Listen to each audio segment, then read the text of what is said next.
Sveicināti, dārgie draugi! Ir jau vēls. Šodien arī man blakus ir Viljams. Dzirdēju pa kristīgo rādio, ka vajag iesaistīt arī bērnus visādā veida kalpošanā.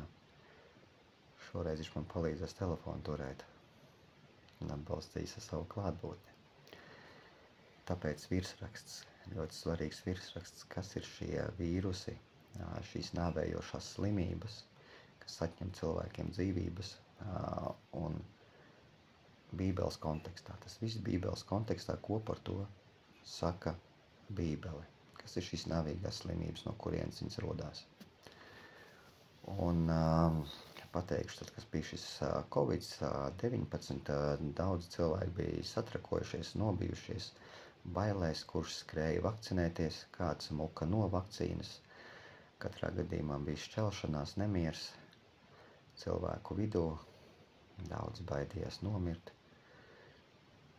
kādi nebaidījās. Un es, protams, arī biju pirmo reizi tādā vilnī, ka tāds vilnis notiek. Protams, daudz bija informatīvais vilnis, bija visbiedējošākais no visiem šiem viļņiem, kas bija. Tas bija tas informatīvais vilnis, kas spied vistrakāk uz smadzenēm. Teikšu godīgi, es to vīrusu tā arī nesajūtu.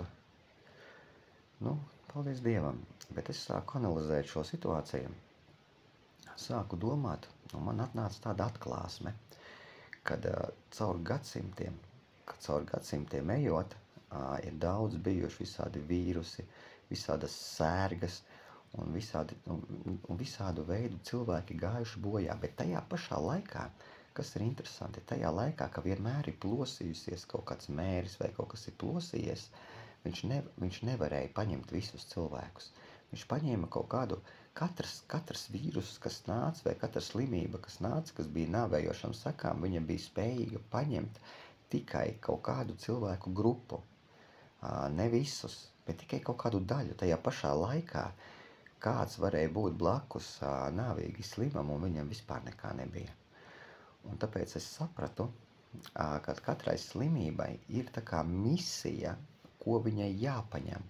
Ja tu neesi paredzēts šai paņemšanai, tev nekas nenotiks. Un es gribu parādīt, kur es to redzēju Bībelē. Un šodien es to ieraudzīju tā skaidri Bībelē šo situāciju. Es domāju, ka jūs arī ieraudzīsiet. Īsti izstāstīšu ievadu, pēc tam izlasīšu no grāmatas, no Bībeles. Bija tāda situācija, ka Dāvids, ķēniņš Dāvids, jūs jau daudz zinat viņu, esat dzirdējuši, tas, kas Goliātu nosita, un Izrēlā bija kārtīgs garīgs uzplaukums, kad viņš valdīja. Viņš bija Dievam patīkams cilvēks, bet notika tur viena ķibelīte, ka velns viņu bija kūdījis saskaitīt Izrēlu. Un Dāvids bija aizsūtījis savu karavadoni Joābu ar armiju pārskaitīt Izrēlu.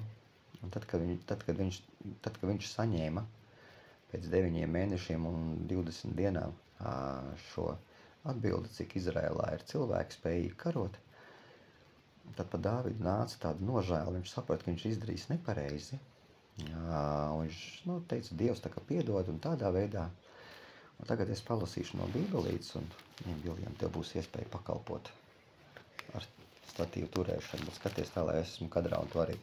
Tā, un es tagad jums izlasīšu, ko saka Bībele, kas tur notika tālāk. Noej, to saka Dievs, noej pie Dāvida un saki viņam, tā saka tas kungs, 3 lietas.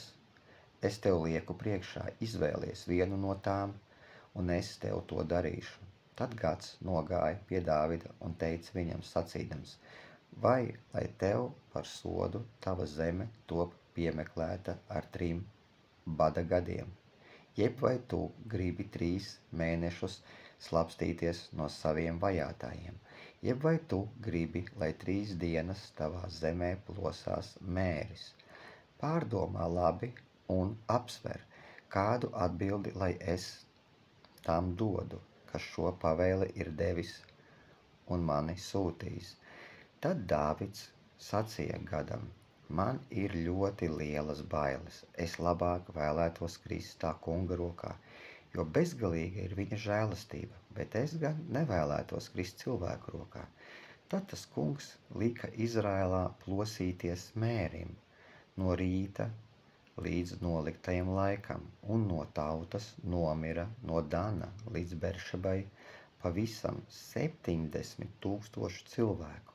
Bet kad eņģelis savu roku izstiepa pāri Jeruzālemi, lai to izpostītu, tad to kungu pārņēma nožēla par šo nelaimi, un viņš sacīja eņģelim, kas nesa bojā eju ļaudīm, tagad pietiek, atrauc savu roku. Ot, Viljam, atpūtini tu savu roku, tagad es pakalpoju tam kungam. Halleluja. Redziet, cilvēku acīs izskatījās tas kā mēris, kā slimība, kā infekcija, no kuras vienkārši cilvēki nomira, 70,000 cilvēku nomira. Bet garīgajā pasaulē izrādās, tas bija tumsas eņģelis. Nevis tumsas eņģelis, ko es stāstu, tas bija Dieva sūtīts eņģelis. Vienkārši, kas šos cilvēkus visus piebeidza. Un tā kā nevar saprast, iedomājieties, kad tas eņģelis plosījās, gan jau tur bija kaut kādi dziednieki, kas mēģināja kaut kādu zālīti uzvārīt, vēl kaut ko, lai varētu kaut kādīgi to neutralizēt, bet arī Jeremijā kaut kur ir rakstīts, tur Jeremijas grāmatā bija tāda situācija, kad izraelieši bija nokaitinājuši Dievu, un Dievs teica, velti tu meklē dziedināšanu, priekš tevis viņas nav. Un, principā, ko es jums varētu ieteikt? Būt Dieva draugam. Būt Dieva draugam, lai netrāpītos zem nāvējošā eņģeļa rokas. Tā kā nāvējošais eņģelis, cik es skatos, darbojās arī mūsu laikos. Protams, ir visādi varianti. Eņģelis arī var būt sātans, jau arī var, kā var teikt, arī var būt materializējies jau tādā līmenī, jau ka viņš arī mēģina pats cilvēkus nogalināt visādos veidos. Bet, kā jūs redzat, mēris, vienkārši mēris, bija eņģelis izrādās, kas vienkārši visus cilvēkus apkāva. Ne visus, bet daļu, un tāpēc personīgi man vispār nav nekāda uztraukuma, tā kā sāk plosīties kaut kādas slimības, tā kā Covids, piemēram, vispār bija pilnīgi vienalga, es zināju, ka tas Covids mani neskārs, ka tas, kas ir manī, tas ir lielāks nekā tas, kas ir pasaulē. Halleluja, slava Dievam. Tāpēc pilnīgi nebija nekāda uztraukuma personīgi no Covida. Vairāk man nepatika tās vakcīnas un visa tā epopēja. Covids bija tīrais sniegs. Bet tas bija kā eņģelis, jā, viņš paņēma kādus viņš paņēma. Cilvēkus.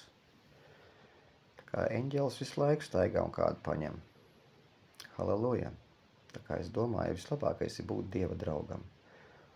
Un ja jūs gribat būt Dieva draugs, tad mēs varam lūgt, lai Jēzus Kristus ienāk jūsu sirdī un kļūst par jūsu kungu un glābēju. Un ja tu to gribi, tad tu vari lūgt kopā ar manīm. Mīļais Jēzu, vienkārši atkārto, mīļais Jēzu, es tev ticu. Volī, tu tici Jēzum. Malac, Volī. Tu esi glābts, Volī. Halleluja. Tas ir tik labi, ka jau no tāda mazuma, ka tāds maziņš jau tic Jēzu. Tas ir brīnišķīgi kā savam glābējam. Jā, un tev arī jātic ir. Un vienkārši saka, mīļais Jēzu, piedod manus grēkus, ienāc manā sirdī un kļūsti par manu kungu un glābēju. Āmen. Ko tev tad darīt?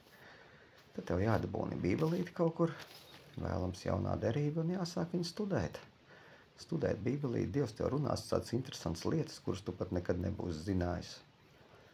Tā ir visinteresantākā grāmata, ko es jau kad esmu lasījis. Man viņa tā patīk, ka man vispār negribās vairs nekādas citas grāmatas lasīt, kā tikai šito bībelīti. Un tā es arī tur dzīvoju, Jēzus Kristus vārdā. Halleluja, šajā bībelītē ir daudz interesantas lietas. Kā lai Dievs jūs svētī, jums pilnīgi pietiekošu svēto garu, Dievu vārdu.